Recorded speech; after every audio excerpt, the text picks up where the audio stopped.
How smart mechanics are saving muscle cars from extinction. The American muscle car isn't just aging, it's being systematically erased from the road. But while the industry turns its back, a stubborn breed of real builders is fighting to keep the species alive. The front line of this survival war isn't rust. It's a $40,000 engine being detonated by a $40 reproduction distributor bracket. Cast from cheap pot metal, these brackets flex under high RPM harmonics, letting your timing drift by a microscopic 4 degrees. In an 11-to-1 compression V8, that shift triggers high-speed detonation, melting a hole through a forged piston in under 60 seconds. We rely on this junk because of a lie: the belief that Detroit must legally provide parts. The chilling truth? The NHTSA officially admits there is zero provision requiring automakers to support our classics. Detroit legally abandoned us 40 years ago. If you're tired of ghost parts ruining your build, hit like, share this with your crew, and comment below. What cheap metal nearly killed your car?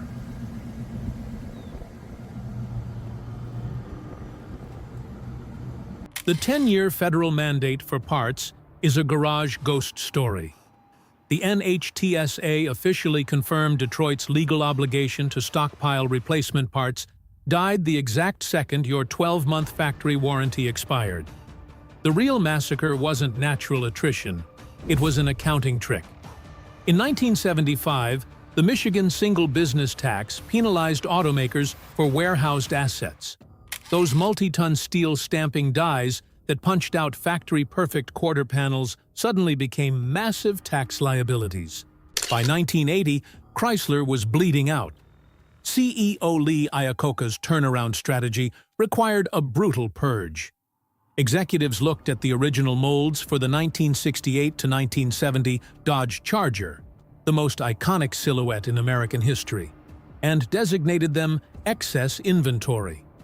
They didn't sell them to restorers, they melted them into scrap metal just to exploit a state tax loophole. When the factory smashed its own molds to save on warehousing taxes, your parts supply was legally eradicated. Detroit didn't kill the muscle car directly. They created an economic system where survival required breaking the original rules. With factory molds gone, the salvage yard became our last sanctuary. But global economics, not rust, crushed it. In 2008, the U.S. Geological Survey reported scrap steel prices spiking from $99 to $510 per ton. For yard owners, a 4,000-pound classic chassis suddenly meant $1,000 in immediate cash at the crusher. They couldn't wait years for you to buy a $50 fender. Then came the 2009 CARS program. It wasn't recycling, it was a state-mandated chemical execution. Federal protocol required permanently disabling engines using a lethal liquid glass loophole. Mechanics replaced oil with sodium silicate and held 2,000 revolutions per minute. At operating temperature, it dehydrated into an abrasive solid, permanently fusing bearings and scoring cylinder walls beyond repair. In minutes, nearly 700,000 viable donor blocks were intentionally seized, erasing our final parts reservoir. When the junkyards were crushed, the aftermarket stepped in, peddling a multi-billion-dollar illusion, the repop market. Automakers gladly licensed their logos, collecting royalties while turning a blind eye to the engineering. That licensed by GM stamp is a legal contract for intellectual property.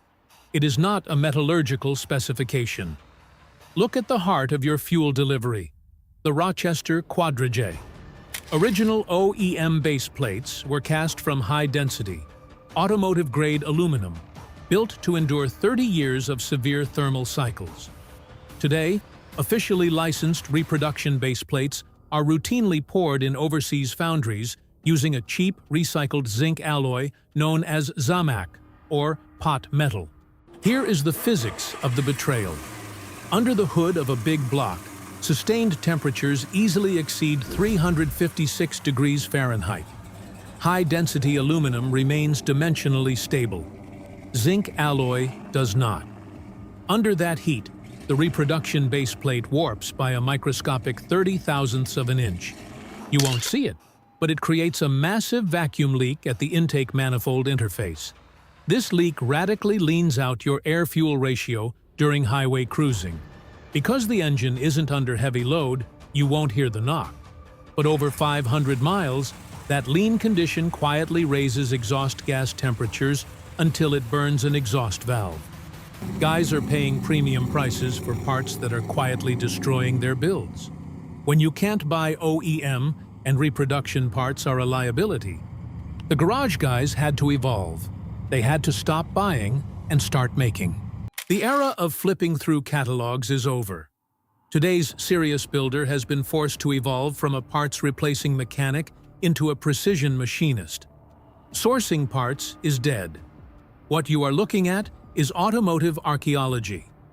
Take the legendary Carter Thermo Quad carburetor. It was an engineering marvel of its time, famous for a phenolic resin fuel bowl that rejected engine heat and killed vapor lock. But when Carter's corporate lineage was absorbed and scattered, the original factory blueprints were destroyed. The exact genetic code of the carburetor was lost. Today, if you want to tune a thermoquad, you buy repop metering rods. But here is the brutal mechanical truth. Modern reproduction rods are consistently machined off by 5,000ths of an inch. 5,000ths of an inch. It sounds like nothing, but in a precision fuel circuit, it's catastrophic. It is the exact difference between a crisp 12.5 to 1 air-fuel ratio at wide-open throttle and a lean 14.7 to 1 bog that makes a 400 horsepower V8 stumble and fall flat on its face. Because they can't buy accuracy, an underground syndicate of garage fabricators has to invent it. They hunt down dead original rods, corroded parts that haven't been scrubbed or altered. Using micrometers, they measure the microscopic, unworn shoulders of the brass to reverse engineer the exact factory taper profiles that Detroit erased. They then translate those analog ghosts into digital CAD toolpaths, machining flawless new components out of solid billet brass on desktop CNCs. This is the reality of modern preservation. The guys measuring brass in their driveways aren't restoring cars out of nostalgia. They are bypassing a dead supply chain through pure mechanical stubbornness. But fabrication has hard limits. You can machine a brass rod, but you can't cast an iron V8 engine block in your garage. Let's address the purists directly. Nobody wants to yank a numbers-matching V8 out of a classic piece of Detroit iron. The explosion of LS and Gen 3 Hemi engine swaps isn't a trendy hot rod fashion statement for the serious builder. It is a bitter pill of necessity. It is forced evolution. Look at the brutal economic math of a rebuild. If you are trying to resurrect a genuine 1969 426 Hemi to factory specs, sourcing a period-correct forged crankshaft and specialized bearings isn't just hard, it's an archaeological expedition. It can consume years of your life and upwards of $15,000 just for the rotating assembly alone. Conversely, a brand new 430 horsepower LS3 crate engine sits on a warehouse shelf right now, priced around $10,000, and can be dropped into a chassis over a single weekend. The true mechanical loophole that makes this survival strategy possible is the standalone controller. Chevrolet Performance realized they could sell more engines if they bypassed the donor vehicle entirely. They engineered fully integrated control systems that allow an LS crate engine to run completely independent of a modern vehicle's complex electronic body control modules. You are transplanting a self-contained, computerized heart straight into analog steel. This is the technical truth. The modern crate engine connects you to a centralized, globally supported supply chain. The classic block tethers you to a ghost fleet. Absolute numbers-matching originality has become a museum luxury that only billionaires can afford. For the guy turning wrenches in his driveway, drivability is survival. The heart of the car changes, simply so the body doesn't end up in a crusher. The extinction of the American muscle car wasn't caused by rust. It was systematically driven by state tax loopholes that melted down factory molds, scrap metal economics that crushed the salvage yards, and metallurgical lies sold in shiny reproduction boxes. But Detroit underestimated what these machines actually represent. You aren't just hoarding old steel. You are preserving the car you wrenched on in your 20s, the adrenaline of your first late-night street race, or that half-finished father-son project sitting in the garage. You are saving a legacy that corporate spreadsheets tried to erase. A surviving muscle car today isn't just a nostalgic classic.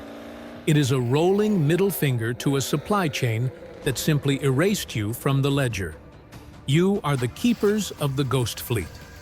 Drop a comment below. What was the specific ghost part that nearly killed your build? Did you finally find it? Did you fake it? Or did you have to fabricate it?